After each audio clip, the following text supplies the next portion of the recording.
Hadirin, kembali kita sambut Ketua Umum kita tercinta, Ibu Profesor Dr. Honoris Causa. Syedaralun Direktur Eksekutif Poltreking Indonesia Hanta Yuda meyakini PDI Perjuangan semula hendak mencalonkan Puan Maharani sebagai presiden jika Anies Baswedan tak dicalonkan oleh Partai Nasdem.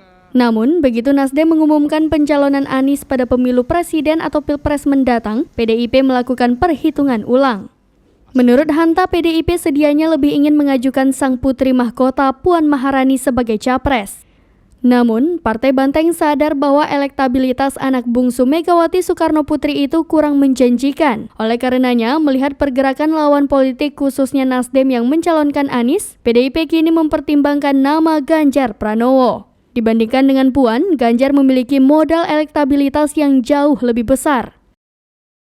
Tingkat elektoral Gubernur Jawa Tengah itu menjadi yang tertinggi menurut survei berbagai lembaga. Dengan demikian, menurut Hanta masih terbuka peluang bagi Ganjar untuk dicalonkan PDIP sebagai Presiden 2024.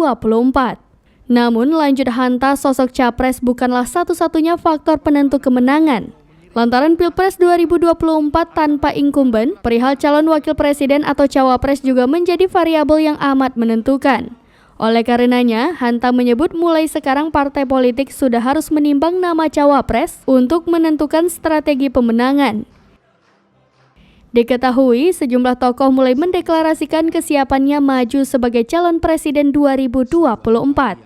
Ketua Umum Partai Gerindra Prabowo Subianto mengumumkan dirinya bakal maju sebagai capres di partainya. Sementara, mantan Gubernur DKI Jakarta Anies Baswedan dideklarasikan sebagai capres Partai Nasdem. Hingga kini, PDIP belum mengumumkan nama capres, namun nama Puan Maharani dan Ganjar Pranowo santer disebut. Beberapa waktu lalu, Ganjar sempat menyampaikan kesiapannya maju capres hanya jika diusung oleh PDIP. Nasdem melihat seorang sosok Anies Rashid Baswedan